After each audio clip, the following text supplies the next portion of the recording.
Emery, thank you. Co-parenting is hard enough, but co-parenting during the holidays can be extra stressful. Between coordinating gifts and splitting up time with the kids, it's a lot, especially if you're not on good terms. Here to help us figure out some of this is parenting expert Vivian Meraki. Great to have you back, Vivian. It's lovely always. You are the expert. You literally wrote a book called Parenting Through Divorce. So we are going to come to you for answers this morning. Some families we know have strict legal agreements in place. And so when it comes to co-parenting today, we're talking specifically about those who might have a little bit of flexibility. How do you actually start having the conversation about coordinating around the holidays? I think the most effective thing is actually to start talking about it early, before the emotions start getting in the way, because the holidays can be emotional season. And when you start planning it in conjunction with a lot of things that you may already be talking about, like the logistics, what the kids might need, and add that to the list, it can make things a lot easier. So what is your advice around gifts, for example, or splitting gifts and time between each other and the kids? How do we navigate this? I think at the heart of it is going to be, what are your values? What's important to you, to each of you? Have the conversation from that place. What are you flexible on? And then also communication. Don't make assumptions. Talk about budgets. Talk about what you want, what your expectations might be. Do you want to share gifts? Do you want to help the kids choose a gift for each parent?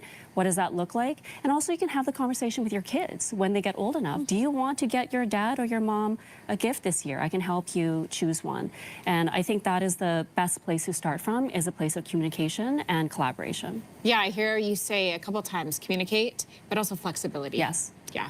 What if you don't have a good relationship? Like, let's be real, not all divorces, not all separations end amicably. What if you don't have a good foundation of communication? How do you handle that to make sure that you're talking, hopefully well, and that it doesn't affect the kids? So I think, first of all, let's just take a moment to acknowledge how hard that is, because that is probably one of the most difficult things to navigate.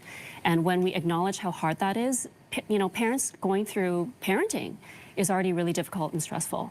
And parents going through divorce, it's even harder, especially through the holiday season. And when we acknowledge how hard it is to begin with, that can take a little bit of the pressure off. So that's the first thing. And I think as you approach it, especially when things are really tense, removing some of those friction points. So it might look like using text or email instead of in-person contact. It might mean using a parenting app, leaning into that. And I think that most importantly with your children, you're not going to be able to shield them from the tension, but it's surrounding yourself with the support system, because that tension within you has got to go somewhere. So what are those adult supports? Is it friends? Is it a therapist? Is it a parenting or divorce coach? Getting that support for you so that it's got somewhere to go. And then using really age-appropriate communication with your child to acknowledge it, because the tension is there.